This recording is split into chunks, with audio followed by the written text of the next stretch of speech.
네, 여러분 반갑습니다. 오늘은 제11회 변호사 시험에 대해서 살펴보도록 하겠습니다. 먼저 공소사실을 개관해 볼 텐데요. 공소사실 중에서 피고인 김갑동에 대해서 먼저 살펴보면 첫 번째는 살인이었습니다. 사실혼 관계에 있는 피해자 오순진을 피보험자, 피고인을 수익자로 하는 생명보험 계약을 체결한 다음에 내연관계에 있는 이율녀의 교사에 따라서 보험금을 받기 위해 승합차를 타고 가다가 고의로 화물차를 추돌하는 교통사고를 내서 피해자를 사망하게 함으로써 살해하였다라는 것이 살인죄 공소사실이었고요. 이에 대해서 피고인 김갑동은 피해자를 고의로 살해한 사실이 없다고 변명하고 있습니다. 두 번째는 업무상 배임인데요. 대형 슈퍼마켓을 운영할 목적을 가지고 있는 피해자 회사의 대표이사로서 정당하게 자금을 집행할 업무상 임무가 있음에도 불구하고 그 임무에 위배해서 500만 원 상당의 허위 경비 지급 요청서를 제시하여 교부받음으로써 재산상 이익을 취득했다는 것이었죠. 그로 인해서 회사에 손해를 가했다는 것이고요. 이에 대해서 피고인은 공소사실을 인정하고 있고요. 세 번째로 절도의 점에 대해서 위 피해자 오순진과 동거하던 아파트에서 오순진의 소유이던 아파트에 대해 피고인의 소유권을 주장하기 위해서 망 오순진의 아들로서 상속인인 피해자 나소학이 소유하고 있는 아파트 등기 필증 등이 들어있던 시가 100만 원 상당의 가방을 가지고 가서 절취했다는 것이었습니다. 이에 대해서도 공소사실을 인정한다고 진술하고 있죠. 한편 피고인 이을려에 대해서는 첫 번째로 적용된 공소사실이 살인교사였습니다. 위에서 본 것처럼 즉 피해자 김갑동에 대한 살인 공소사실에서 본 것처럼 피고인 김갑동에게 보험금을 받아서 죄송합니다. 외국으로 도망가자며 김갑동에게 오순진을 살해하도록 해서 살인을 교사했다는 것이죠. 이에 대해서 피고인 이을려는 오순진에 대한 살인을 교사한 사실이 없다고 공소사실을 부인하고 있는 것을 볼 수 있고요. 두 번째는 무고범죄인데요. 2021년 3월 7일에 보험계약 문제로 다툼이 있던 사립대학 교수 최 고객에게 징계처분을 받게 할 목적으로 국민권익위원회 운영하는 포탈 국민신문고에 사실과 다르게 최 고객의 정 교수 승진이 허위 경력 증명서에 기한 것이므로 승진을 취소하는 징계가 이루어져야 한다라는 사실을 신고함으로써 무고했다는 것이고요. 이에 대해서 피고인 이을려는 공소사실을 인정하고 있습니다. 피고인 이을려의 세 번째 공소사실은 모욕인데요. 같은 날 2021년 3월 7일 위와 같이 민원서를 게시하면서 최 고객을 두고서 도둑놈, 죽일놈이라고 지칭을 함으로써 공연히 모욕했다는 것입니다. 이에 대해서 공소사실을 인정하고 있지요. 네 번째는 교통사고 처리특례법 위반 치상, 또 도로교통법 위반 무면허 운전의 점입니다. 여기 업무상 배임은 오타이네요. 지워야 되겠고요. 내용은 자동차 운전면허 없이 승용차를 운전을 해서 보도를 통해 지하 주차장으로 진입하면서 보도를 침범한 과실로 피해자의 다리를 들이받아 4주 상해를 입혔다는 것입니다. 그래서 도로교통법 위반 무면허 운전과 교통사고 처리특례법 위반 치상죄가 공소 제기된 것이죠. 이에 대해서 피고인 이을려는 운전면허가 적법하게 취소된 것은 인정하겠지만 자신으로서는 면허 취소 사실 자체를 알지 못하였다라고 변명을 하고 있는 것을 볼 수 있고요. 피고인들의 공동범행으로는 오순진의 동의 없이 피고인 이을려가 오순진으로 행세를 하면서 피해자 보험회사를 기망해서 생명보험계약을 체결을 했고 사실은 오순진의 승낙 없이 체결한 보험계약이고 오순진을 고의로 살해한 것이어서 보험금을 지급받을 수 없음에도 불구하고 오순진이 사망하자 보험회사 직원에게 오순진에 대한 생명보험금 1억 원을 청구하여 편취하려 하였으나 보험회사가 거절해서 미수에 그쳤다는 것이지요. 편취하려 하였으나. 이에 대해서 피고인 김갑동은 공소사실을 인정한다고 하고 있지만 고의로 살해한 사실이 없다고 이야기를 하고 있는 것을 감안을 해야 될 것 같고요. 따라서 공소사실을 100% 인정한 것이다 라고 보기엔 좀 어려울 것 같고요. 피고인 이을련은 김갑동이 단독으로 보험금을 청구한 것이지 자신과는 관련이 없다 라고 이야기를 하고 있습니다. 자, 공소사실은 이와 같이 개관을 해봤고요. 그러면 시험의 출제 의도는 무엇이었는지 한번 같이 살펴보도록 하겠습니다. 먼저 피고인 김갑동에 대해서는 변론요지서를 작성하도록 했는데요. 살인의 점에 대해서 먼저 살펴보면 피고인은 위에서 살펴본 것처럼 피해자를 고의로 살해한 사실이 없다면서 공소사실을 부인하고 있는 것을 먼저 적시를 해줘야 되겠습니다.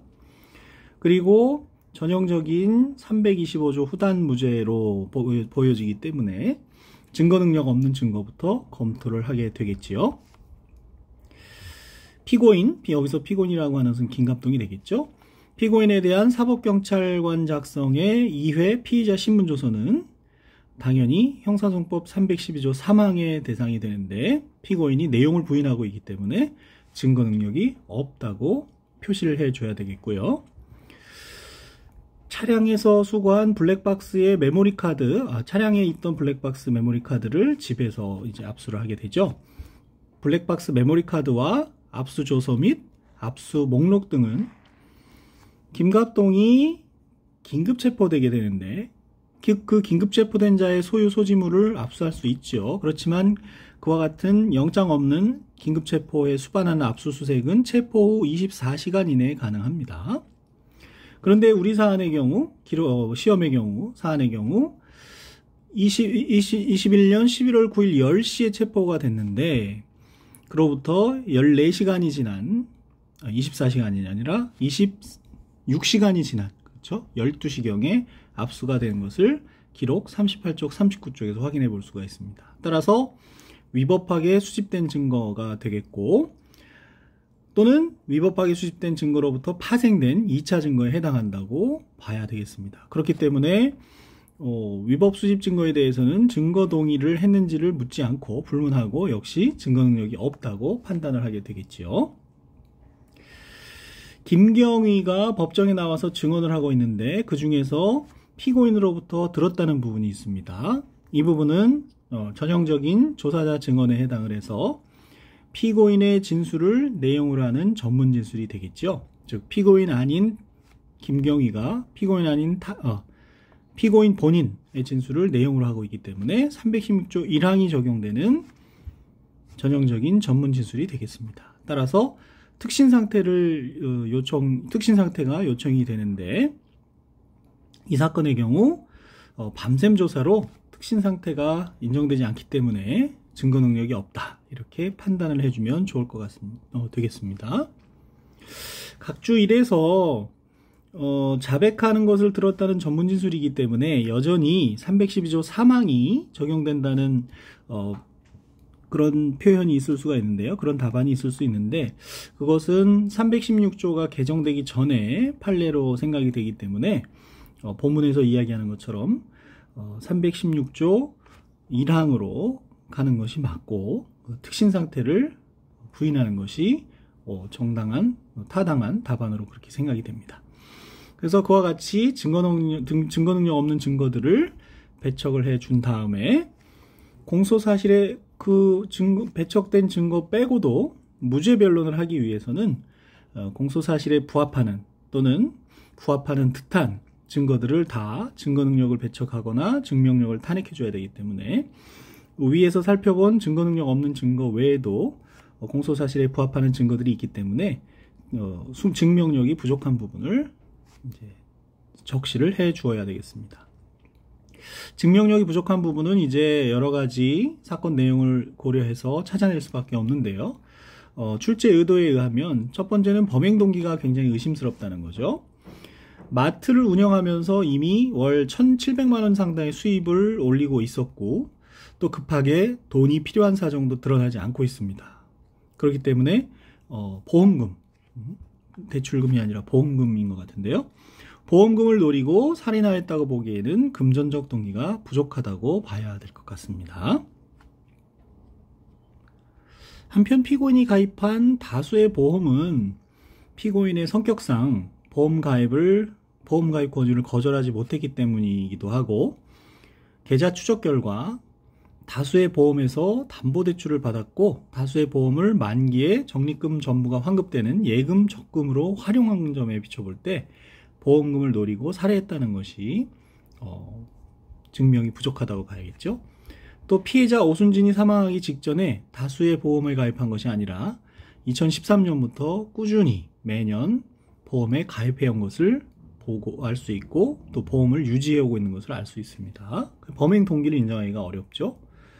범행 방법 측면에서도 커브길에서 갑자기 나타난 대형 화물차를 발견하고 피고인이 운전하는 2톤 승합차로 8톤의 대형 화물차를 뒤에서 충돌하는 것은 결과에 대한 예측 및 통제 가능성 면에서, 즉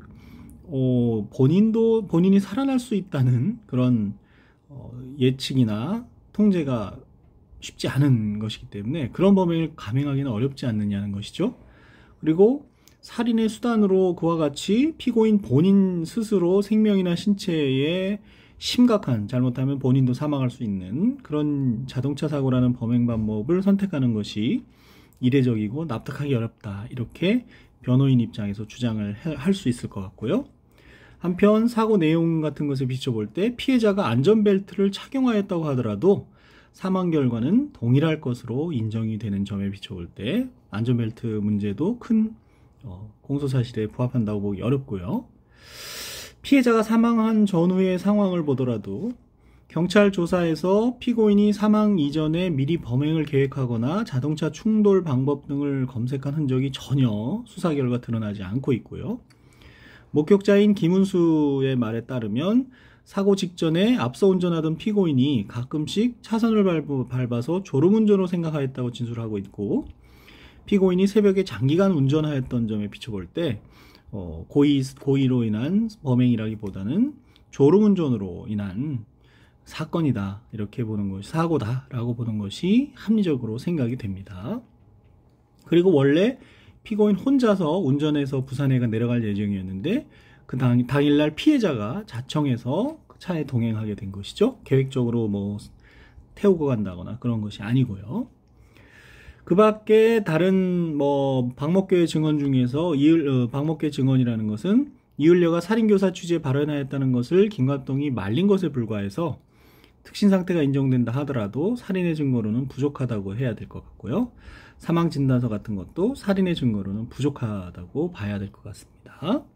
그렇다면 결론적으로 합리적 의심의 여지가 없을 정도의 증명이 되지 않아서 325조 후단에 따라서 무죄 판결을 해야 되는 사안이다, 이렇게 변론 요지서를 작성해 주면 되는 그런 출제 의도를 가진 문제였다고 생각이 됩니다. 자, 그럼 우리 학생들은 어떻게 답안을 작성했는지 한번 살펴볼까요? 먼저 첫 번째 예시 답안을 보도록 하겠습니다. 변론 요지서, 피고인 김갑동에 대해서 변론 요지서를 쓰게 되는데요. 살인의 점이죠. 피고인 변명의 요지, 변소의 요지, 주장을 간단하게 쓰는 거, 좋습니다. 피고인은 피해자를 고의로 살해하지 않았다고 주장하고 있습니다, 라는 뜻이겠죠. 증거능력 없는 증거로서 사법경찰관이 작성한 피고인에 대한 제2차 피의자 신문조서가 되겠죠. 1차 피의자 신문조서에서는 공소사실에 부합하는 일단 1차 피의자 신문조서에 대해서는 피고인 김갑동이 성립인정을 비롯해서 적법절차, 성립인정, 또 임의성 내용을 모두 인정하고 있기 때문에 1차 피의자 신문조서는 증거능력이 있고요. 2차 피의자 신문조서는 피고인이 내용 부인 취지로 증거부동의하므로, 그렇지 않습니다. 내용 부인 취지로 증거부동의를 한 것이 아니고 기록 8쪽에 보시면 순번 21, 증거목록 순번 21에서 보면 적법성, 또 성립인정, 임의성은 인정하나 내용을 부인하는 것을 볼 수 있습니다. 내용 부인의 취지로 증거부동의한 사안이 아니고 바로 직접적으로 내용을 부인한 것이다. 이 부분에 대해서는 여러 번에 걸쳐서 설명을 했는데 내용 부인의 취지로 부동의하는 것과 내용을 직접 부인하는 것은 사실은 내용이 다르죠. 그리고 그 근거가 되는 조문을 312조 사망이 된다는 것을 써주는 것이 좋겠습니다. 자, 내용 부인의 취지로 부동의하는 것이냐 아니면 직접 내용을 부인하는 것인지는 잘 구별하시기 바랍니다. 이 사건 같은 10일의 기록 같은 경우에는 다시 말하지만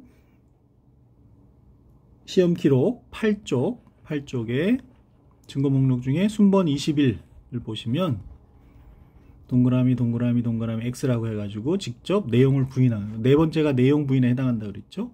이 동그라미가 무엇을 의미하는지는 강의 안에서 이미 자세히 설명한 바가 있습니다. 적법성, 그 다음에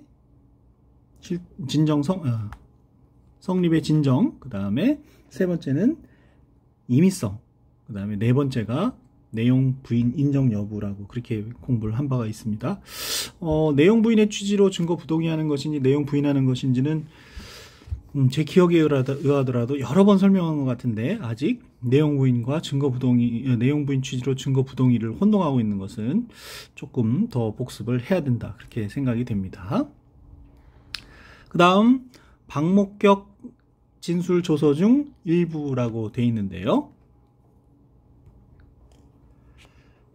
박목격 진술 조서는 시험 기록 32쪽에 있고요.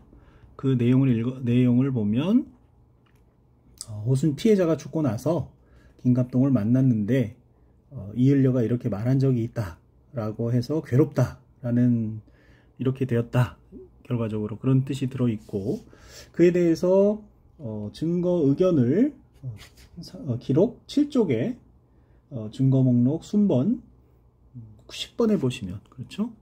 7쪽에 순번 10번에 보시면 김갑동이 동그라미 1이 피고인 김갑동이잖아요. 피고인 김갑동이 증거에 동의하고 있는 것을 볼 수가 있습니다. 그래서 전반적으로 공소사실을 부인하는 의미에서 증거를 일부 부동의하거나 그런 부분이 아니고 박목격 진술조서에 대해서는 전반적으로 증거 동의를 한 것으로 보이기 때문에 증거 능력이 없다고 보는 것은 옳지 않을 것 같습니다.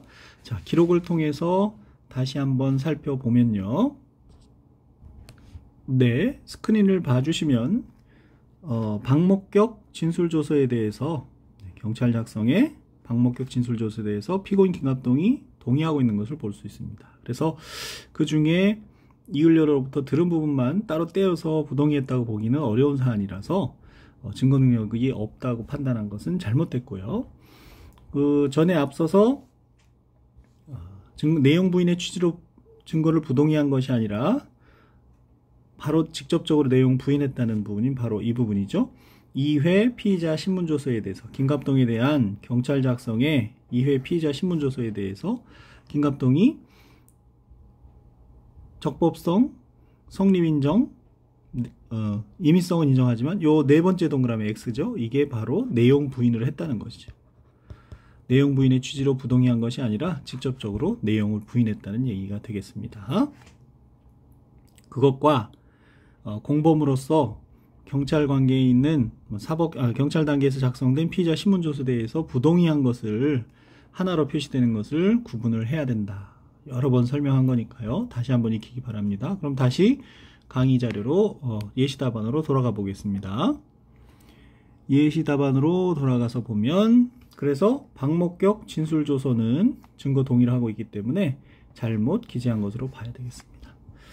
그 다음 메모리카드, 그렇죠? 메모리카드 뿐만이 아니라 강의 자료에서 본 것처럼 출제에 대해서 본 것처럼 순번 강의 자료 아니요, 증거기록 순번 12번, 13번에 있는 압수조서와 압수 목록도 그 부분이 증거로 된다는 것을 같이 기재해 줘야 되겠습니다.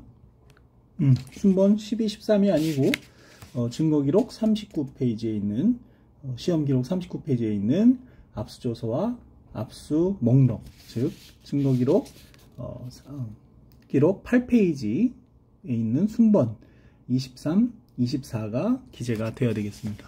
다시 한번 보여드리면요. 기록 39쪽에 있는 압수조서와 압수 목록도 같이 나열을 해줘야 되고, 압수된 메모리 카드는 뒤에 있다 그랬죠. 증거 목록 중에서 증인 등에 대한 증거 목록 중에서 메모리 카드가 들어있는 것, 여기서 이 증거가 강의 자료에서 말하는 메모리 카드가 되겠습니다. 그리고 압수조서와 압수 목록도 같이 기재해 주는 게 맞고요. 그와 같은 것은 2021년 11월 9일 10시 긴급체포 후 24시간 경과한 21년 11월 10일 12시경 압수하였고 사후영장 발부받은 사실도 확인되지 않으므로 증거 능력이 없다. 역시 간단하게 법리를 써주는 게 좋겠죠. 긴급체포된 경우, 긴급체포된 자가 소유 소지하는 물건에 대해서는 24시간 내에 영장 없이 압수할 수 있는데 이 사건의 경우 이렇다. 그래서 결론적으로 증거 능력 없다. 이렇게 간단하게나마 RAC 법사결의 구조를 갖추는 것이 좋겠습니다. 신빙성 검토 내지는 증명력 부족이란 제목이 이번 사건에는 적절할 것 같은데요. 피고인이 피해자를 살해하였다는 점은 다음과 같은 이유로 신빙성이 없습니다. 피고인은 월 수입이 1,700만원 중에 900만원을 보험료로 납부하고 있는데 보험의 취지 외에, 그렇죠? 보험 담보대출을 이용하고 예적금 목적으로 보험을 활용하는 등 다수의 보험계약 체결이 보험 사기를 위해 이루어진 것이라 보기는 어렵다. 그렇습니다. 범행 동기 측면에서, 경제적인 측면에서. 피고인의 핸드폰, 노트북, 검색 내역에 미리 범행을 계획하였다는 증거가 존재하지 않는다는 점. 그렇죠. 어떤 식으로 범행을 할지 한번 준비한 것이 전혀 드러나지 않는 것이고요. 피고인에 대한 사법경찰관 작성의 2차 피의자 신문 당시 자백은 피고인 동의 없이 밤샘 조사로 지친 피고인이 허위로 진술한 것이라는 점. 자, 이것은 증거 능력이 없다고 보게 되면 증거 능력이 없는 것은 별도로 증명력에 대해서 논할 필요가 없기 때문에요. 이 증거 능력이 없다고 본다면 이것을 할 필요가 없는 것이고, 증거 능력이 있다고 생각되면 이와 같이 증명력을 판단해 주는 게 좋은데요. 단정 짓기는 어렵지만 위법 수집 증거에 해당한다고 볼 가능성이 높겠습니다. 피고인의 자백을 얻는 과정이 위법하다는 것이죠. 한편 피고인은 혼자 부산에 가려고 했으나 출발 직전에 피해자가 계획이 없이 합류한 것이라는 점. 그렇죠? 네. 목격자 진술에 따르면, 김은수의 진술에 따르면 피고인이 졸음운전을 한 것 같이 보였다는 점 등을 종합적으로 고려해보면 피고인이 피해자를 고의로 살해했다고 보기 어렵다. 따라서 형소법 325조 후단무죄가 선고되어야 한다. 이런 경우에는 전형적으로 합리적 의심의 여지가 없이 공소사실이 증명되지 않았다는 말을 써주는 게 좋고요. 그래서 범죄 증명이 없다라는 부분을 포함해서 325조 후단무죄다 이렇게 써주는 것이 바람직하겠습니다. 강의 자료를 참조해서 다듬어 볼 필요가 있겠습니다. 다음 두 번째 예시답안을 볼까요? 두 번째 예시답안은 변론여지서라고 해서 살인의 점, 피고인의 입장, 공소사실을 부인합니다. 아주 간단한데 조금만 더 붙이면 좋을 것 같아요. 예를 들어서 피고인은 그 기록에 나온 그대로 고의로 피해자를 살해한 적이 없다며 공소사실을 부인합니다. 이 정도로 써주는 게 어떨까 싶고요. 증거능력 없는 증거를 검토해보면 먼저 피고인에 대한 경찰, 사법경찰관 작성의 피의자 신문조서, 경찰 피의자 신문조서라고 해도 됩니다. 제2회죠. 1회는 증거동의를 하고 있고요. 증거능력을 인정하고 있고요. 피의자 신문조서의 증거능력 인정되기 위해서는 적법성, 진정성리, 의미성, 내용 인정이 모두 갖춰져야 하고, 이때 의미성이란 진술의 허위개입 여지가 거의 없고 그 신빙성을 담보할 외부적, 객관적 사정이 인정이 되어야 합니다. 이 사건에서는 그런데 피고인은 긴급체포를 당한 상태에서 동의 없이 밤샘 조사를 받았고 오전 10시경 체포된 후 상당한 시간이 지난 후에 조사가 시작된 상황에 비추어 보아 임의성이 인정되지 않습니다. 따라서 위 증거는 증거 능력이 없습니다. 임의성에 대해서 인정되지 않는다고 쓴 답안도, 이렇게 쓴 답안도 있을 수 있겠지만 이렇게 길게 쓸 필요가 없이 아까 기록에서 보여드린 것처럼 기록을 보시면요. 피고인에 대한 제2회 피의자 신문조서에 대해서 이거죠. 제2회 피의자 신문조서 순번 20일. 내용을 부인하고 있기 때문에 또 공교롭게 임의성은 인정을 하고 있단 말이에요. 세 번째가 임의성 항목 아니겠습니까? 이 항목들이 뭘 말하는지는 강의 자료에 강의 안에 잘 설명이 돼 있으니까요. 그 부분을 참조해 보시고, 임의성을 다투는 것도 있을 수 있겠지만 아까 예시답안 1에서는 또 증명력에서 얘기했습니다만은 그거보다는 역시 내용 부인을 하고 있다는 걸 정면으로 내용 부인하고 있기 때문에 312조 사망의 요건을 충족하지 못했다라는 정도로 써도 충분한 답안이 되겠습니다. 그래서 강의 출제 유도가 그렇게 작성되어 있다는 것을 이해하면 좋을 것 같고요. 메모리 카드는 아까 본 것처럼 메모리 카드만 있는 것은 아니고 압수조서와 압수 목록을 같이 해주면 되고 있고요. 긴급체포 이후 24시간 이내에 피의자가 소지, 소유, 보관하는 물건을 영장 없이 압수할 수 있는데, 그렇죠? 피고인이 긴급체포된 2021년 11월 9일 10시경으로부터 24시간이 경과한 2021년 11월 10일 12시경 영장 없이 압수되었기 때문에, 그렇죠? 이 사건의 경우 결과적으로 위법수집 증거에 해당해서 증거 능력이 없다. 이런 식으로 잘 작성을 했고요. 세 번째로 김경위의 법정 진술 중 피고인이 자백했다는 부분, 피고인이 자백하는 것을 들었다는 부분이죠, 결국. 그래서 피고인 진술을 내용으로 하는 타인의 진술은 이거는 316조 1항의 문구를 그대로 쓰시면 돼요. 피고인 아닌 자, 즉 피고인 아닌 자가 김경위죠. 피고인 아닌 자의 진술이 피고인 김갑동의 진술을 내용으로 하는 경우에는 이란 뜻이 되겠습니다. 그래서 그런 경우에는 316조 1항에 따라서 진술 당시에 특신 상태에 있었다는 것이 증명이 되어야 하는데, 위에서 본 것처럼 여기서는 피의자 신문조서를 배척하면서 썼기 때문에 이와 같이 인용할 수 있는 거죠. 피고인의 동의 없이 이루어진 밤샘 조사 중의 발언으로서 특신 상태가 인정되지 않으므로 증거 능력이 없습니다. 여기서 써준다면 이 특신 상태라는 것이 이것이다. 이 부분이 이 밑으로 내려와서 작성이 되었으면 더 논리적으로 보이는 그런 답안이 될 수 있는데요. 여기서는 위에서라고 했으니까 인용한 것으로 그렇게 보겠습니다. 잘 찾아냈고요.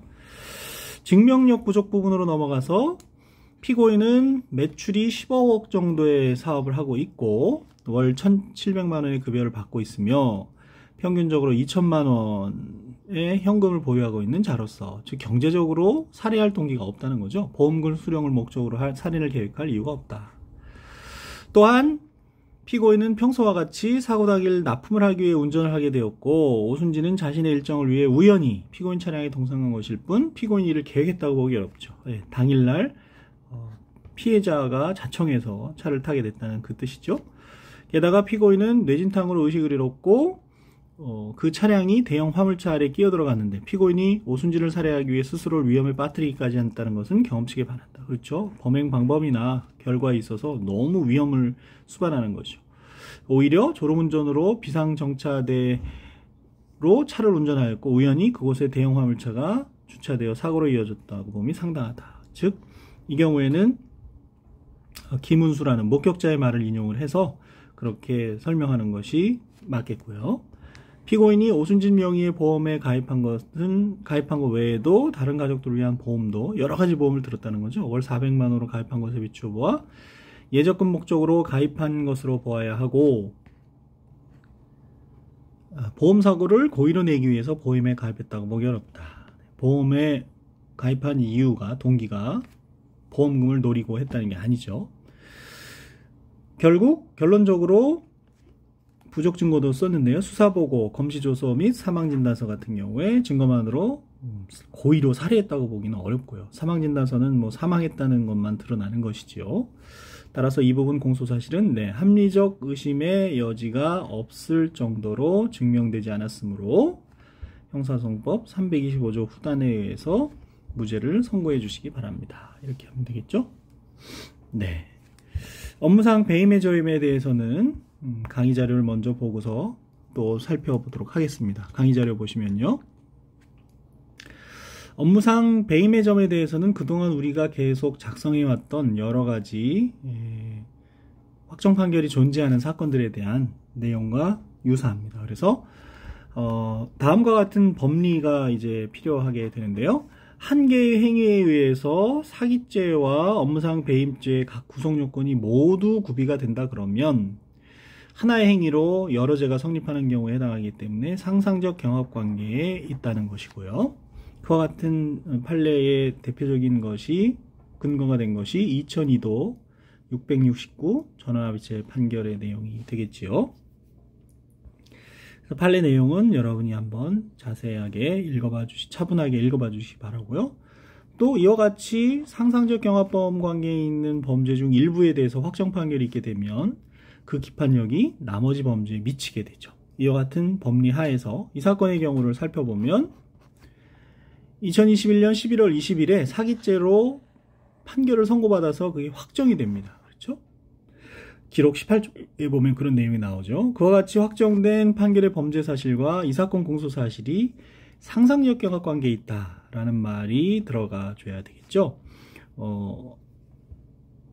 그래서 피해자 회사 대표이사의 지위에서 저지른 업무상 배임 행위와 사기 행위가 동일 일시 및 장소, 동일 피해자에 대한 범죄로서 하나의 죄가 여러 죄에 해당하는 상상적 경합 관계이기 때문에 그 판결의 기판력이 본건 공소 사실에 미치게 되는 것이죠. 그렇다면 결론적으로 확정 판결인 데 해당해서 형사소송법 326조 1호에 면소 판결을 선고해달라 이렇게 설시하면 되는 것이죠. 여러 번 우리가 연습한 바가 있습니다.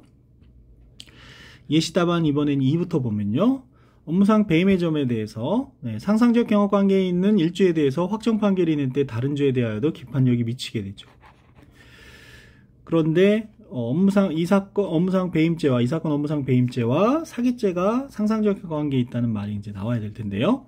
피고인이 2021년 11월 20 이 사건 공소 사실과 상상적 경합 관계에 있는 이 사건 공소 사실과 상상적 경합 관계에 있다는 것을 직접 나왔는데 그에 대해서 강의 자료에서 본 것처럼 다소의 간단하게나마 법리를 설시해 줄 필요가 있고요.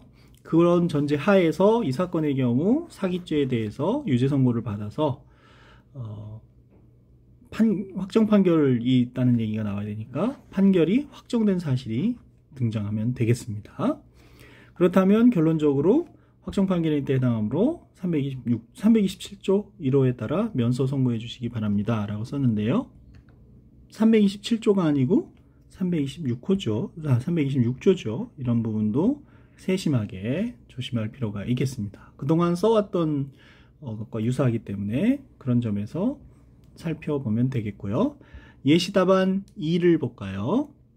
예시답안 1 업무상 배임의 점에 대해서 동일한 범행 사실에 대하여 서울중앙지방법원의 확정 판결이 존재하는 바 동판결의 기판력은 상상적 경합관계에 있는 이 부분 공소사실에 미칩니다. 이렇게 쓰면 이 동일한 범행사실이라는 게 아니고요. 동일한 범행사실이라 그러면 마치 이 사건 업무상 배임의 공소사실과 확정 판결에 있는 사기의 공소사실이 동일한 범행사실이라는 것처럼 쓴 것이라서 정확한 표현이 아니고요. 잘못된 표현이고요. 하나의 행위가 여러 죄에 해당해야 상상적 경합이 되는 거잖아요. 그러니까 이 부분 공소사실은 전에 확정 판결을 받은 사기의 공소사실과 하나의 행위가 여러 죄에 해당하는 경우로서 상상적 경합에 해당한다는 그런 법리를 써줘야 되는 것입니다. 그래서 수업 시간에도 여러 번 얘기했지만 강의 자료나 출제 의도에 나와 있는 그 부분이 왜 거기에 썼을까를 생각을 해보고 그 부분을 이렇게 법리를 약간 써주고 사실관계를 인정하면서 결론에 이르는 것을 반드시 제목을 그렇게 달라는 게 아니었잖아요. 염두에 두는 것이 역시 필요하다고 생각이 됩니다. 그리고 전형적인 문구는 326조 1호 그죠? 확정 판결이 있는 때 해당하므로 326조 1호에 따라서 면소 판결이 선고되어야 합니다. 면소 판결을 선고해 주시기 바랍니다. 이렇게 정리하는 게 좋겠죠.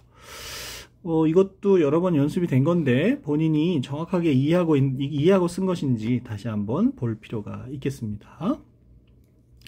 그 다음 절도의 점으로 넘어가서 역시 강의 자료를 잠깐 보고 넘어오면요. 절도의 점에 대해서는 이제 어떤 법리가 필요했느냐 하면, 절도죄에서 점유라는 것은 현실적인 지배를 의미하면서 민법상 점유와 반드시 일치하는 것은 아니라는 것이 법리고요. 종전에 점유자가 사망했다 그래서 바로 상속인에게 점유가 이전되는 것은 민법과 같은 193조의 규정에 보면 어떻게 되어 있습니까? 민법 제 193조를 찾아보시면 상속으로 인한 점유권의 이전이라는 조문 제목 하에 점유권은 상속인에 이전한다 이렇게 되어 있습니다. 즉 점유권은 상속인에 이전한다. 이런 민법상의 법리가 형법상의 절도죄에 관해서 그대로 적용되지는 않는다는 것이죠. 그래서 대표적인 판례가, 근거가 된 판례가 아래 나오는 2010도 6334호 판결이고요. 단순히 그런 사실만 가지고는 점유권이 이전되지 않는다는 것이죠. 형법상 법리로는. 그래서 그와 같은 법리 하에 이 사건의 경우는 망 오순진의 상속인인 나소학이 망 오순진과 다른 장소에 또 거주를 하고 있고요. 아파트나 또는 등기 권리증 등의 인도를 요구한 사실도 전혀 없기 때문에 사실상 지배에서 점유하고 있었다고 볼 수가 없다는 것입니다. 그래서 그런 부분에 있어서, 그런 점에서 점유가 인정되지 않기 때문에 나소학에 대한 절도죄가 불성립한다는 것이고요. 그렇다면 범죄가 되지 않는 경우에 해당해서 점유의 이전이 점유가 없어서 라고 할 수도 있고, 제 생각에는 후단무죄도 가능하지 않느냐. 점유하고 있다는 점을 증명하기가 어려워서 무죄라고도 볼 수 있을 것 같고요. 원칙적으로 전단무죄로 가되 후단무죄를 썼다 그래서 틀렸다라고 하기는 좀 어려운 부분이 아닐까, 그렇게 생각이 됩니다. 결국 법리에 의해서 죄가 성립되지 않는 경우였지만 그 점유권이 이전되지 않는다는 판단을 하기 위해서 증명이 없다고도 볼 수 있는, 그 부분 증명이 부족하다고 해서 후단으로 갈 수도 있지 않을까 하는 그런 생각이 드는 문제죠. 예시답안 1을 보시면요. 망 오순진의 상속인인 피해자 나소학에 대하여 피고인의 절도죄가 성립하기 위하여는 가방에 대한 피해자의 사실상의 지배가 인정이 돼야 되는데 라고 했죠. 이 사실상의 지배, 현실적인 점유와 같은 강의 자료에서 본 것과 같은 현실적인 지배가 없었다는 거죠. 그래서 그러나 피해자는 피고인의 가방을 가져갔던 당시 가방 및 서류에 대해 인식하지 못하고 있는 상태였는 바, 뭘 인식하지 못했다는 것일까요? 이 부분은 잘 이해가 되지 않네요. 피해품에 대한 사실상의 지배가 인정되지 않으므로, 사실상의 지배, 현실적인 지배가 인정되지 않는 것은 맞는데 거기에 이르는 과정에서 법리가 그렇죠? 그 판례 법리를, 강의 자료에 나오는 판례 법리를 간단하게 써주고 그와 같은 사정이 없다, 점유의 이전이 있다고 보기 어렵다라는 식의 표현이 들어가는 게 맞겠죠? 그래서 325조 후단무죄, 후단무죄는 그런 점에서 아까 일리가 있을 수 있다고 얘기를 했고요. 현실적 점유를 인정하기가 어렵다는, 증명이 안 된다는 그런 부분에서요. 그거는 문제가 아닌데 역시 강의 자료를 참조해서 출제 의도를 잘 분석을 해서 어떤 법리가 필요하고 그거를 우리 사건에서 어떻게 할 수 있는지를 같이 한번 또 생각을 해봐야 되겠습니다. 다시 한번 생각해 보시기 바라고요. 예시답안 2로 넘어가서, 절도죄란 타인 점유의 재물을 불법 용도 의사로 취득하는 경우 성립하는 것입니다. 굉장히 일반적인 이제 법리를 썼고요. 굉장히 일반적인 법리가 나왔고, 여기서는 보다 이 점유에 대해서 조금 더 언급을 해줬어야 될 것 같은데요. 피고인은 사망한 오순진의 생전에 같은 아파트에서 동거하고 있었고, 그러던 중 오순진이 사망하여 아파트 내부에 있던 서류 가방을 가지고 나온 것이다. 사실 인정을 이제 하고 있는데, 오순진의 상속인 나소학은 다른 장소에 거주하고 있었으므로 위 가방을 점유하고 있었다고 보기 어렵다. 오로지 다른 장소에 거주하고 있었다는 것뿐만이 아니고 그것을 요구한다거나, 그렇죠? 반환을 요구한다거나 권리를 주장한 적이 없었다는 점도 포함이 되는 게 좋겠죠. 결국은 어쩔 수 없이 강의 자료에 나오는 그 판례 법리를 정확하게 이해하는 것이 필요할 것 같고요. 피고인이 타인의 점유를 해쳤다고 볼 수 없다. 점유를 해쳤다는 표현은 굉장히 조금 어색한 표현이죠. 점유를 침탈하는 거죠. 결국은 절도죄라는 건 침탈 범죄이기 때문에 점유를 침탈. 타인 점유의 재물을 불법용대사로 취득한다는 것이 점유를 침탈하는 것이기 때문에 해쳤다는 표현은 썩 적절하지 않은 것 같고요. 결론 따라서 이 부분 공소사실은 죄가 되지 않으므로 전단으로 갈 수 있다는 것은 원래 출제 의도이기도 하고요. 다만 이 법리와 사실관계를 인정하는 관계에서 이 법리를 좀 더 정확하게 다시 한번 분석을 해서 그 법리에 부합하는 표현을 쓰도록 할 필요가 있겠습니다. 역시 좀 더 검토를 해 봐야 되겠죠. 다음 피고인 이을려에 대한 검토 의견서에 대해서 살펴보면요. 강의 자료를 먼저 보시면 피고인 이을려에 대해서는 검토 의견서를 작성하도록 했는데요. 먼저 살인 교사의 점을 보면 피고인이 살인을 교사한 사실이 없다면서 공소사실을 강력하게 부인하고 있죠. 검토 의견서이기 때문에 목차를 문장 말미를 정확하게 서술형으로 쓴다거나 그럴 필요가 없다는 것은 수업 시간에 여러 번 말씀드렸고, 피고인은 그와 같이 부인을 하고 있고, 그렇다면 325조 후단과 같은 룰 5죠? 룰 5와 같은 검토가 필요한데요. 먼저 증거 능력 없는 증거를 살펴보면 김갑동에 대한 사법경찰관 작성의 1, 2회 피의자 신문조서에 대해서는 이때 바로 내용 부인 취지의 부동의가 등장을 하지요. 공범인 공동피고인에 대한 사법경찰관 작성의 피의자 신문조서로서 판례 이론에 따르면 형사소송법 312조 3항이 여전히 적용된다는 것이고, 그렇다면 그 피고인 김갑동뿐만이 아니라 사법경찰관이 피의자 신문을 한 김갑동 본인뿐만이 아니라 문제가 된 당의 피고인인 이을려가, 이 사건에서 문제가 된 이을려가 내용 부인 취지로 부동의하면 증거 능력이 없다는 것이죠. 예시답안 1과 관련해서 내용 부인의 취지로 부동의했는지 내용을 부인했는지를 보여드리기 위해서 김갑동에 대한 사법경찰관 작성 2회 피의자 신문조서를 보면서 다시 한번 말씀을 드리겠습니다. 보시면 2회 좀 너무 복잡해서 좀 지우고서 얘기를 하겠습니다.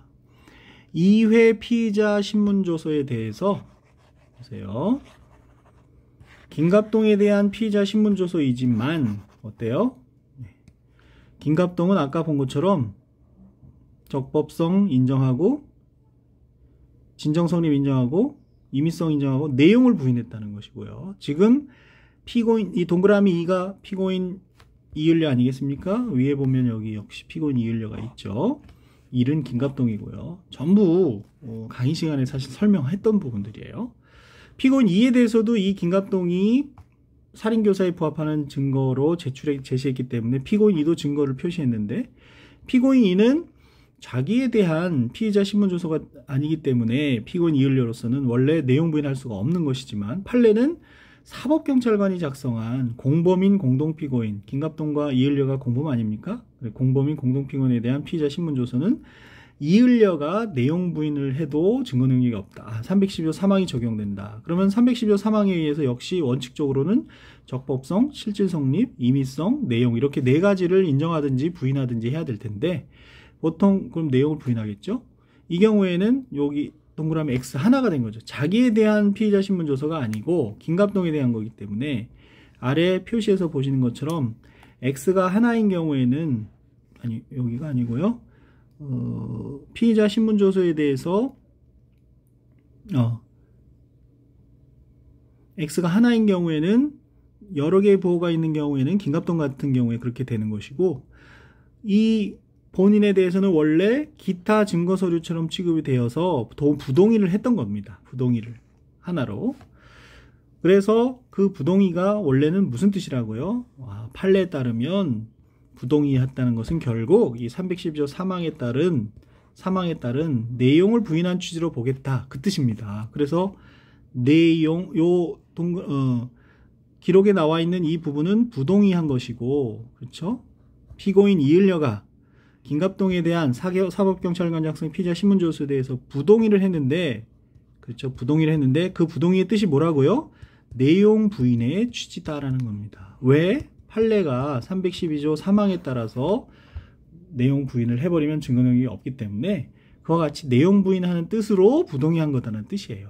그래서 내용 부인 취지로 부동의한다는 말이 나온 겁니다. 예시답안 1을 작성한 학생은 지금 설명을 다시 한번 잘 이해를 해서 내용을 부인한 것인지 내용 부인의 취지로 부동의한 것인지를 구별을 해야 되겠습니다.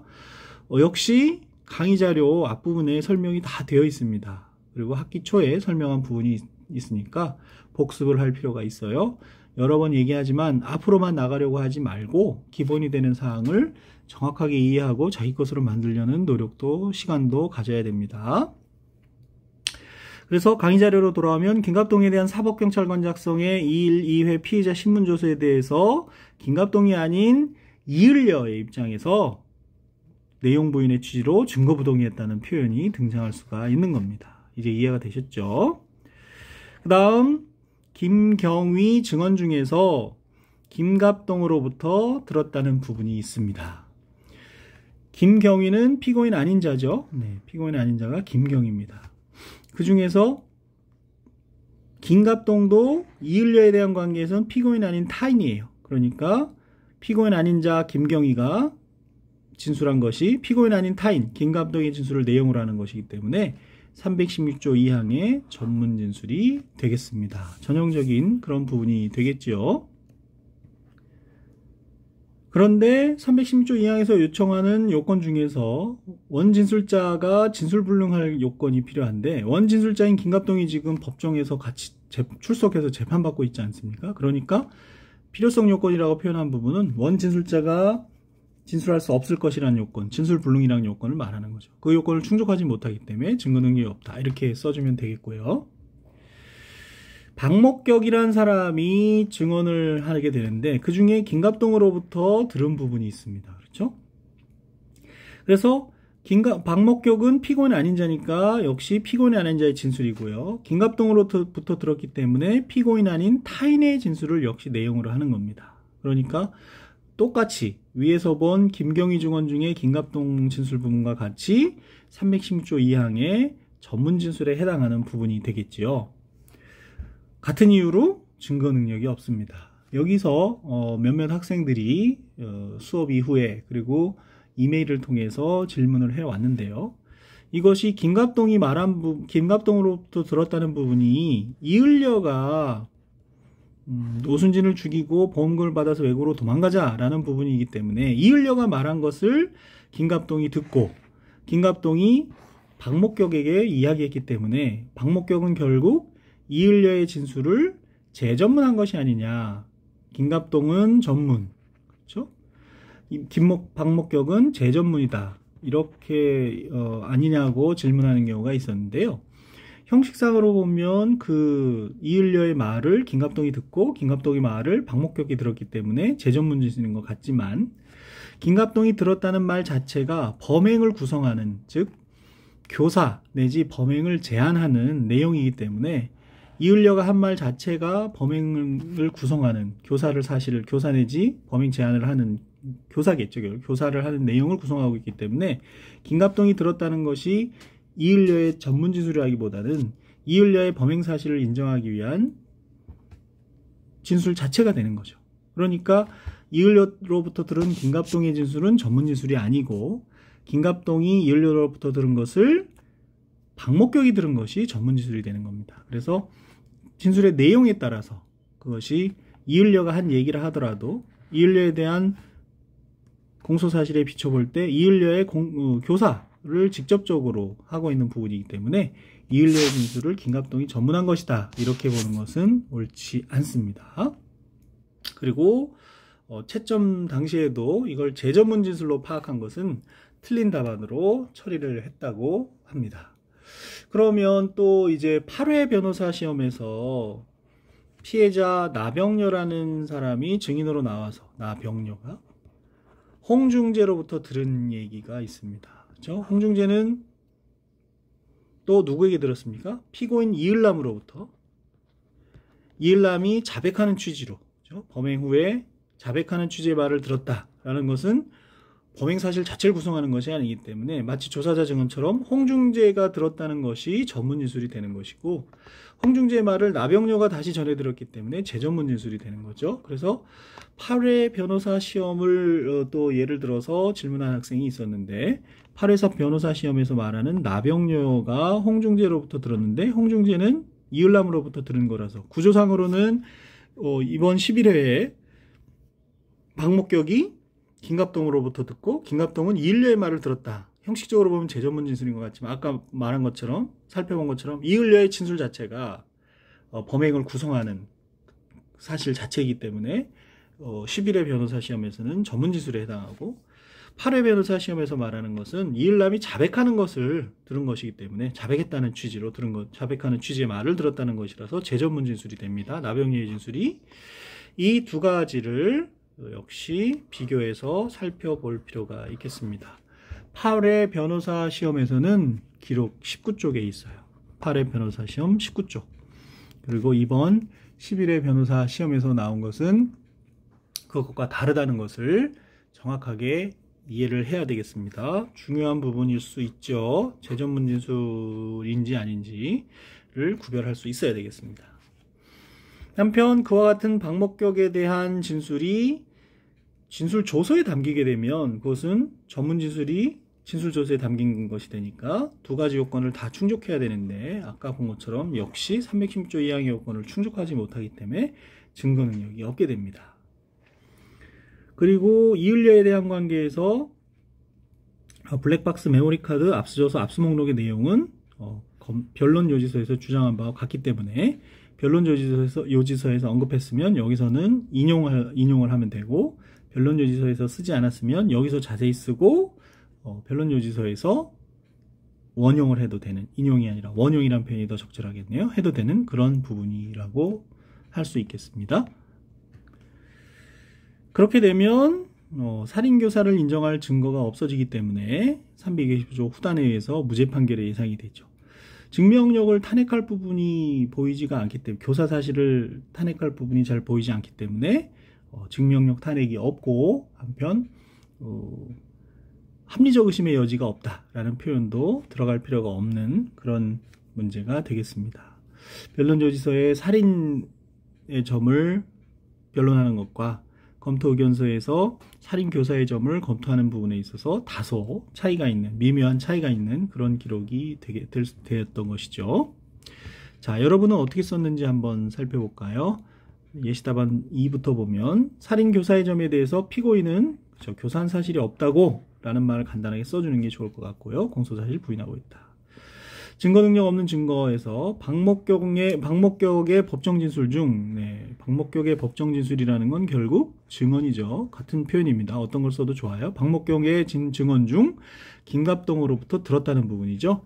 피고인 아닌 자, 박목격이 피고인 아닌 타인, 김갑동의 진술 내용으로 하는 것으로서 316조 2항에 따라서 원진술자가 진술하지 못할 필요성이 있죠. 그런데 원진술자가 출석해서 재판받고 있는 이상 진술 불능 상태에 있다고 볼 수 없으므로 증거 능력이 없다. 그렇죠. 잘 썼습니다. 김갑동에 대한 경찰 피의자 신문조서는 1회, 2회를 가리지 않고 1회도 부동의했는지 한번 확인해 볼까요? 네, 기출문제 증거 목록에 보면 아까 2회에 대해서는 자세히 설명을 드렸고요. 1회에 대해서도 과연 그럼 부동의했을까요? 네. 1회 피의자 신문조서를 보면 김갑동에 대한, 그죠? 순번 11번에 있습니다. 아, 역시, 그죠? 피고인 이을녀가 내용 부인의 취지로 부동의한 것을 확인해 볼 수가 있지요. 이런 측면에서도 다시 내용 부인과 내용 부인의 취지의 부동의를 구별해 주시기 바랍니다. 공동 피고인에 대한 경찰 작성의 공범인 공동 피고인에 대한, 공범이 아니면 당연히 312조 4항으로 가야 되니까요. 공범인 공동피고인에 대한 경찰 작성 피의자 신문조서를 310조 3항에 따라서 내용 부인하면 증거 능력이 없는데 내용 부인의 취지로 맞습니다. 부동의하고 있어서 증거 능력이 없다. 공범이란 말이 들어가줘야 됩니다. 다음 박목격의 진술조서 중 김갑동으로부터 들었다는 부분은 박목격의 전문 진술이 진술조서에 기재된 것이기 때문에 두 가지 요건을 다 충족을 해야 되는데, 그 중에서 위에서 본 것처럼 필요성 요건을 진술불능 요건을 충족하지 못해서 증거 능력이 없다. 그렇죠? 3개를 썼고 나머지 찾아내지 못한 부분이 있었죠. 그 부분을 같이 한번 살펴봐야 즉 김경희의 증언 중에도 김갑동으로부터 들었다는 부분이 있고, 또 변론조지도 살펴봤지만 메모리 카드와 압수조서, 압수목록에도 그런 기재가 있기 때문이죠. 증명력 부족. 앞서 기재한 변론조지서에 따라 김갑동의 살해 고의 인정되지 않으므로 피고인의 살인교사의 점이 인정되지 않을 뿐만 아니라 교사는 반드시 뭐 정범이 인정돼야만이 되는 건 아니, 실패한 교사도 있고 하니까요. 기도된 교사도 있고, 이 부분은 적절한 기재는 아닌 것 같고요. 피고인이 김갑동과 내연관계에 있어 질투심에 오순진이 죽었으면 좋겠다고 말했을 뿐 경험치상 그것이 살인교사의 고의가 있다고 보기 어렵다. 고의가 없다면 그거는 증명력이 부족한 게 아니죠. 고의가 없으면 증거가 성립하지 않는 거죠. 또한 보험금 청구는 보험 설계사를 통하지 않고 직접 청구하는 경우도 있고, 오순진의 생명보험을 청구하는 사실에 대해서 피고인이 알지 못했으므로 보험 사기 부분을 미리 판단했네요. 피고인이 알지 못했으므로 피고인이 보험금 수령 목적으로 살인을 교사했다고 믿기 어렵고, 오히려 김갑동에게 보험금 일부를 달라고 요청한 바 없음에도 김갑동이 스스로 1억 원을 피고인에게 주려한 사실만 있을 뿐이다. 네, 뭐 말이 전혀 안 되는 것 같진 않지만 증명력 부족 항목에서 쓰기에는 적절하지 않다는 것을 알 수가 있죠. 결론은 여기에서는 뭐 증명력 부분을 썼다면 이렇게 쓸 필요가 있고요. 그렇지 않다면 바로 325조 후단무죄로 가시면 됩니다. 그 차이점을 이해하실 수 있겠죠. 그 다음 예시답안 1을 보면 피고인 이을려에 대해서 검토를 하게 되는데요. 살인교사의 점, 정범인 김갑동에게 살인의 고의가 인정되지 않으므로 이에 대한 교사 역시 성립하지 않습니다. 그런가요? 다시 생각해 보시기 바라고요. 김갑동에게 살인죄가 인정된다고 하더라도 피고인 그리고 이렇게 길게 성립하지 않음이라고 끊어 써도 된다 그랬죠. 검토 의견서는 특별한 양식이 없기 때문에 메모식으로 써도 틀렸다고 하기 어렵다고 말씀드렸으니까 시간 관계를 절약하기 위해서 그렇게 시간을 아껴야 될 것 같고요.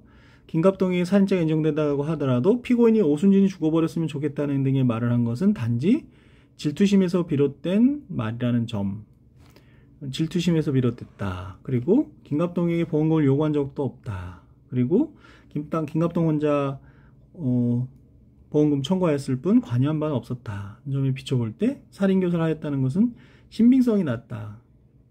어떤 증거들이 그렇다는 것이죠? 어떤 증거들이 있기 때문에 그렇게 한 것인지 한번 생각을 해보기 바랍니다. 역시 증명력 부분을 다투고 있는 것으로 보여지는데 325조 후단이지만 증거 능력이 없는 증거들로 배척이 되는 그런 사건이었습니다. 다시 한번 생각을 해볼 필요가 있겠죠.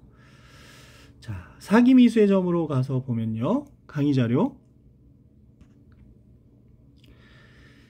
보험 사기에서 이제 실행의 착수 시기를 언제로 볼 거냐가 굉장히 어려운 문제가 있는데, 원칙적으로 보험금을 청구하는 시점이라는 것이 일반적인 견해라고 할 수가 있겠습니다. 그래서 이 사건 보험금 청구할 때 이을려, 여기서 말하는 피고인은 이을려니까 이을려는 아예 보험금 청구 사실을 몰랐고 김갑동이 이을려도 알고 있었을 것이라는 건 추측에 불과해서 피고인이 어떻게 뭐 실행의 착수에 가담한 증거가 없습니다.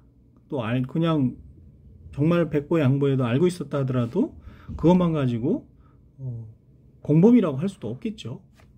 공동정범이 된다든지 뭐 할 수가 없습니다. 한편 계약 체결 시에 실행의 착수가 있다고 보는 견해가 있을 수 있는데요. 처음부터 실행의 착수를 해서 그때 기소한 2013년에 처음 착수한 것으로 본다 그러면 그 당시에는 이미 살인의 고의가 있었다는 점에 대한 증거를 찾아볼 수가 없습니다. 그래서 예비라고 밖에 볼 수가 없는데 실행의 착수가 없다면 예비라고 인정할 수 있을까라고 하고 살펴보면, 근데 사기죄는 예비가 없기 때문에 예비 음모를 처벌하는 규정이 없기 때문에 결국 처벌할 수가 없죠. 결국 보험 사기의 실행 착수를 보험금 청구 시로 본다 그러면 증거가 없거나 공범이 될 만한 가담 사실이 없어서, 착수 시로 본다 그러면 그 당시에는 실행의 착수, 살인의 고의가 없었기 때문에 사기를 하려고 하는 예비 행위에 불과한다고 인정해서 처벌할 수가 없다. 이렇게 한 것이죠. 결국 어느 뭐로 보나 역시 320조 후단 무죄 판결이 예상이 된다는 것인데요. 굉장히 좀 어려운 그런 문제가 된 것으로 보여집니다. 사기 미수가 실행의 착수가 있느냐 없느냐에 따라서 또 갈리는, 실행의 착수를 언제로 보느냐에 따라서 답안을 검토를 해줘야 되는 그런 좀 어려운 부분이 있었던 답안으로 보입니다. 1회 예시 답안부터 보면요. 판례는 보험사기의 목적으로 보험계약을 체결하였다는 사정만으로는 사기죄에 있어 실행의 착수가 인정되는 것이 아니라는 입장이다. 네, 그런 판례가 있긴 있죠. 실행의 착수가 인정되는 것이 아니다. 그렇다면 보험계약 체결 시가 아니라는 거겠죠. 이 답안은 피고인은 보험계약 건수 실적을 위하여 오순진인 것처럼 서명하여 보험계약을 체결한 것일 뿐이고, 사고를 가장해서 보험금을 청구해서 보험금을 편취하려는 의도는 없었다는 말이 등장해야 될 것 같은데요. 사고 후 보험금을 청구하는 과정에도 관여하지 않았는 바. 아까 강의 자료에서 본 것처럼 알았다고 하더라도 가담한 것을 그거 알았다는 것만으로 공범이라고 할 수 없을 거고, 그 전에 보험계약 체결 과정에 아니라 보험금 청구 과정에 가담한 증거가 전혀 없습니다. 그래서 사기죄 실행의 착수가 인정되지 않으므로 이렇게 사기죄 실행의 착수가 인정되지 않는다. 그렇다면 325단 무죄 선고될 것으로 보인다. 이렇게 했는데요. 만약에 보험금 청구 시점을 실행의 착수로 본다 그러면 김갑동의 단독 행위는 있었던 것 같은데 오순진이 가담했다는 증거가 없는 것이죠. 결국 김갑동이 보험금을 청구한다는 사정을 알면서 살해를 했고, 그런 사정을 알면서 보험금 청구에 가담을 해야 될 텐데 그런 증거가 없다는 의미로 그렇게 보는 것이 좋을 것 같습니다. 사기미수점이 좀 어려워서 이 부분도 저도 명쾌하게 지금 설명을 드리진 못했는데 보험사기에서 실행의 착수 시기를 보험금 청구 시점으로 볼 것인지 아니면 보험계약 체결 시점으로 볼 것인지를 먼저 정한 다음에 보험금 청구 시라 그러면 거기에 가담한 증거가 없다는 식으로 가는 게 맞을 것 같고요. 계약 체결 시로 본다 그러면 그 당시에는 계약 체결한 것만 가지고 살인의 고의가 없었지 않습니까? 2013년도에는 그런 일이 없었을 것 같은데 예비에 불과하다. 이런 출제 의도를 가지고 있었다. 이렇게 설명을 좀 드릴 수밖에 없네요. 좀 어려운 부분인 것 같습니다. 예시 답안 2는 혹시 어떻게 썼는지 한번 볼까요? 사기 미수의 점, 당사자 동의 없이 보험계약에 가입했다는 것만으로는 우연성이 기초한 보험계약의 본질을 해친다고 할 수 없어 사기죄 실행의 착수가 있다고 볼 수 없다. 아예 실행의 착수가 없다고 여기서는 인정을 했네요. 그러면서 보험사고를 일으키고 나서 보험 청구를 할 때 실행에 착수했다고 본다면, 법리를 그렇게 본다면 피고인은 오순진 동의 없이 생명보험에 가입하였으나 가입된 사실은 인정이 되는데 위에서 살펴본 것처럼 김갑동이 보험금을 청구한 사실을 알지 못하였고 가담한 바가 없다는 거죠. 알질 못하니까 가담할 수도 없는 거고, 관여했는지 전산상으로 확인된 바도 없다. 사실관계가 가담한 바가 없다. 실행의 착수는 있다고 본 거네요. 이 답안은요. 그래서 이 부분 공소사실에는 합리적 의심이 없다고, 이 경우에도 굳이 합리적 의심까지 쓸 정도의 답안은 아닌 것 같고 325도 후단 무죄가 예상이 된다. 이렇게 한 거죠. 결국 출제 의도는 이을려가 보험사기에 가담한 증거가 없다라는 것이었는데 그것을 실행 착수 시기를 보험금 청구시로, 보험사고 후 청구시로 볼 건지 아니면 처음부터 보험계약 체결시로 볼 건지에 따라서 다소 답안을 달리할 수 있는 그런 문제였는데요. 실제 학생들로서는 지금 보는 답안처럼 쓸 수밖에 없지 않았을까, 그렇게 예상이 되는 그런 답안이네요. 잘 썼다고 할 수 있겠습니다. 네. 다음으로 무고의 점에 대해서 살펴보면요. 강의 자료로 다시 돌아가서 무고죄는 처벌 대상이 징계처분이나 형사처분을 받게 할 목적으로 허위사실 신고해야 되는데, 거기서 말하는 징계처분이라는 것이 공법상 감독관계에서 질서유지를 위하여 가하는 신분적 제재를 의미한다는 것이 법리입니다. 판례 법리죠. 그래서 사립학교 교원에 대한 징계처분은 사법적 법률행위의 성격을 가지기 때문에, 그렇죠? 사법적, 공법상이 아니라 사법적 법률행위의 성격을 가지므로 무고죄 징계처분에 해당하지 않는다는 것이 2014도 6377호 판결의 내용이 되겠습니다. 그래서 이 사건의 경우 어떻습니까? 피해자가 사립학교 교원이기 때문에 피고인이 피해자로 하여금 징계처분을 받게 할 목적으로 민원을 제기하였다 하더라도 무고죄에 해당하지 않겠죠. 325조 전단 무죄가 예상이 된다. 범죄가 죄가 되지 않는 경우에 해당하니까요. 그렇게 쓸 수 있는 답안이죠.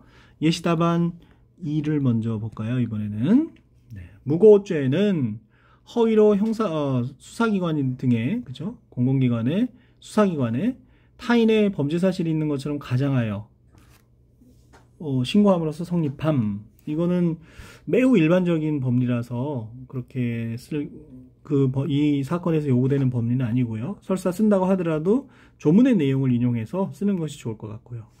여기서는 국민신문고에 허위 게시물 작성하였을 뿐 수사기관에 이를 알린 적이 없다. 따라서 이 부분 공소사실은 죄가 되지 않는 데 해당하므로 형사소송법 325조 전단 무죄 예상이 된다. 수사기관, 형사기관이란 말은 잘 안 쓰는 표현이고요. 수사기관은 결국은 형사처벌을 받기 위한 목적이겠죠. 그런데 국민신문고는 형사처벌은 아니고 징계처분을 받게 하려는 거였었잖아요. 공소사실 자체가 사립대학교의 징계처분을 받게 할 목적으로 한 것이었기 때문에 논점이 일탈된 것 같습니다. 룰 2 위반이라고 봐야겠죠. 꼭 형사처벌뿐만이 아니라 징계처분을 받게 할 목적으로 공문서 또는 공문에 대하여 라는 부분이 있기 때문에 형사처분뿐만이 아니라 징계처분의 부분에서도 검토가 되었어야 하는, 징계처분의 관점에서 검토가 되었어야 된다. 이거는 강의 자료를 참조하시라는 말씀을 드릴 수밖에 없는 그런 사안이 되겠네요. 모욕의 점은 좀 이따 살펴보기로 하고요. 예시답안 1은요. 판례에 의하면 사립학교에서 징계처분 받게 할 목적으로 허위사실 신고한 경우는 무고죄가 성립하지 않습니다. 왜 그렇죠? 왜? 역시 근거가 빠져있다고 봐요. 이거 큰 틀에서 룰 1 위반이라고 그랬죠. 엄격한 의미에서는 룰 1 위반이 될 수 있습니다. 그래서 왜 그런지를 공부를 해야 될 것 같고요. 그 쓰는 것을 익히는 게 좋을 것 같고, 사건의 경우 사립대학에 재학 중인 최고객이 징계처분을 받게 할 목적으로 허위 경력세 기에 최고객이 승진이 이루어진 것이라는 민원서를 게시한 바, 이에 대해서는 무고죄가 성립하지 않습니다. 강의 자료에 나오는 법리를 잘 이해를 해야 되겠죠. 그래서 325조 전단무죄는 맞고요. 근거가 들어가야 되겠다. 왜 그런지를 알고 싶어 하지 않겠습니까? 판례는 그냥 그렇다라는 것은 판례가 그냥 답이다라는 말밖에 안 되는 거니까요. 판례 법리를 소개할 때 왜 그런지를 근거를 밝혀주는 것이 좋겠습니다. 다른 문제가 나왔을 때도 그런 식으로 사고를 해야 되겠고요. 자, 모욕의 점은 많이 우리가 다뤘던 건데요. 모욕죄는 친고죄이고, 친고죄의 경우 범인을 알게 된 날로부터 6월 내에 고소를 제기해야 되는데, 고소기간이 제한이 있는데, 이 사건의 경우는 범인을 알게 된 3월 8일 범죄 사실을 알게 된 이후로부터 9월 13일 범죄 사실을 알게 됐다는 것은 범인을 알게 된 날과도 이 사건에 일치한다고 봐야 되겠고요. 6월이 경과한 9월 13일에 고소했기 때문에 고소기간을 경과했고, 결국 327조 2호에 따라서 공소기각 판결이 선고돼야 되는 경우죠. 공소제기 절차가 법률 규정에 위반하여 무효인 때에 해당하는 그런 사안이 되겠습니다. 예시답안 1을 보면 이거는 전형적으로 많이 썼던 얘기고요. 친고죄이고 범인을 알게 된 날부터 6월을 경과하면 고소하지 못하고요. 피해자 최고객은 피고인의 범행 다음 날인 2021년 3월 8일 범행 사실을 알게 되었지만 6개월의 경과한 고소하였으므로 효력이 없습니다. 따라서 네, 잘 쓴 답안이라고 하겠습니다. 그 다음 예시답안 2의 모욕죄를 보면 모욕죄는 네, 이건 이렇게 써주면 더 자세한 답안이 되죠. 친고죄인데 고소가 있어야 되고 고소는 6월 내에 해야 되는데요. 피해자는 범인임을 알게 된 3월 1일부터 경과한 고소했고요.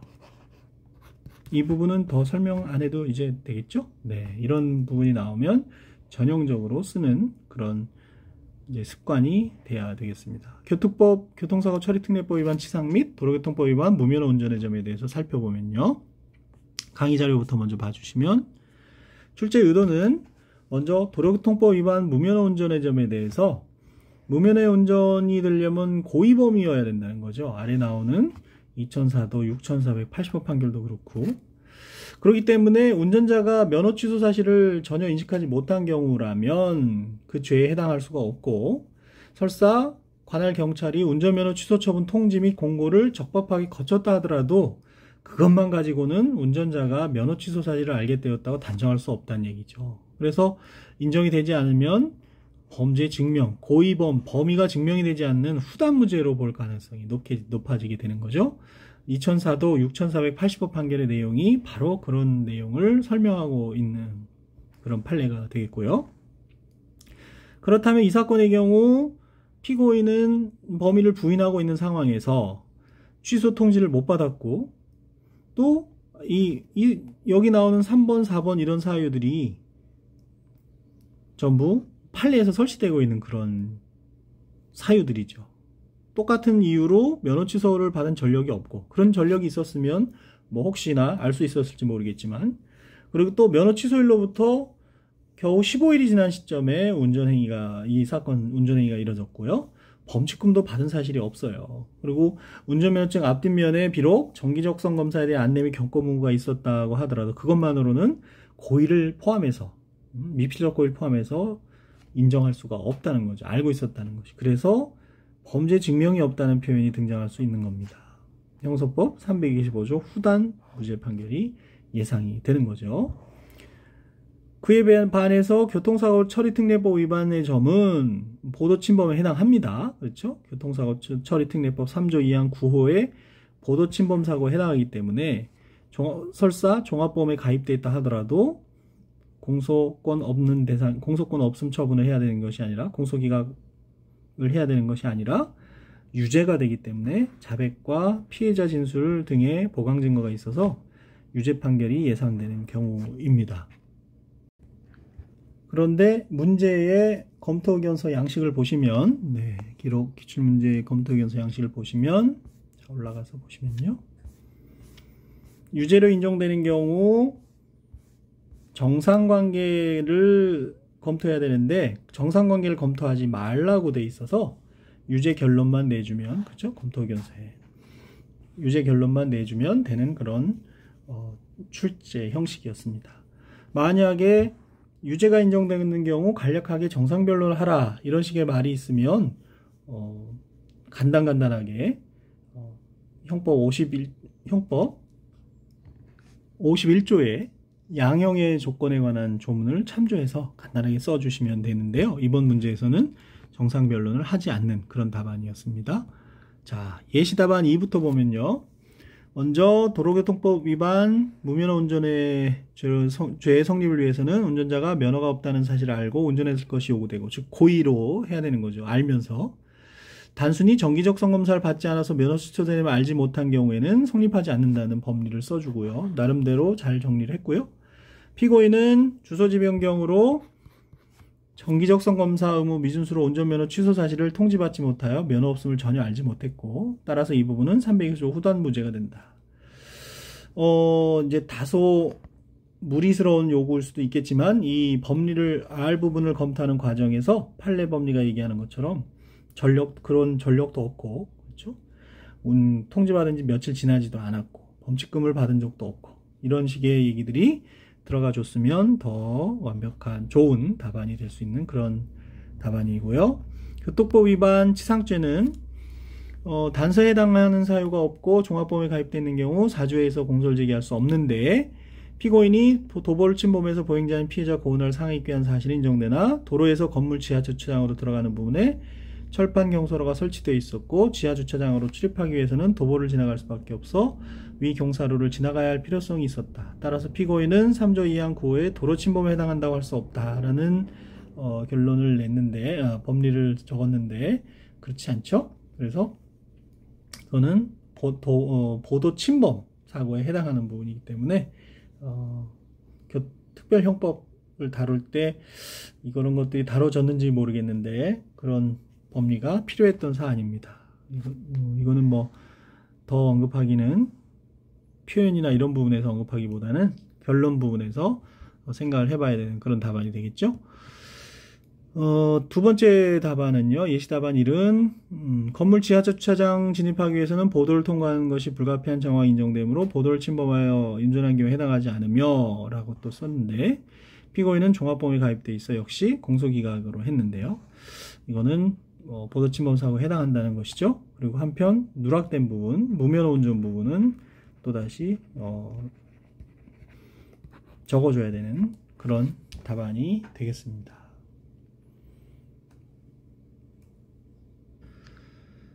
자, 부족하지만 변호사 시험 11회에 대해서 살펴봤는데요. 사기 미수 부분이 조금 많이 어려운 것 같고요.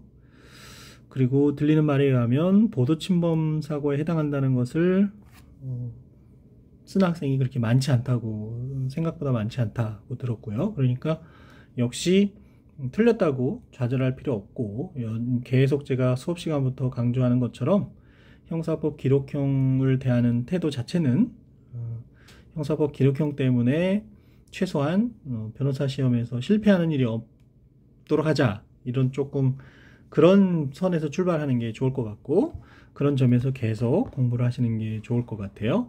앞으로도 이제 모의시험, 기타 기말시험, 모의시험, 변호사 시험이 남아있는데요. 형사법 기록형에 대해서 특히 아까 내용부인의 취지 부동의와 내용부인을 아직 구별하지 못하는 경우에는 굉장히 여러 번 얘기를 한 것인데 그 부분 이해 못하고 있는 거 안타깝고요. 또 필요한 경우에 기본적인 사항들을 정확하게 이해하는 것이 중요하기 때문에 그런 기초를 다지는 공부를 계속 할 필요성이 있습니다. 강의가 마쳐지더라도 쓰는 연습이나 기록 보는 것을 소홀하게 되면 굉장히 또 이게 빨리 까먹고 잘 안 되기 때문에 스터디 같은 거 조직해서 계속 쓰는 연습을 하는 게 좋지 않을까 그렇게 생각합니다. 네, 또 수업 시간에 보도록 하겠습니다. 여러분 수고 많았습니다.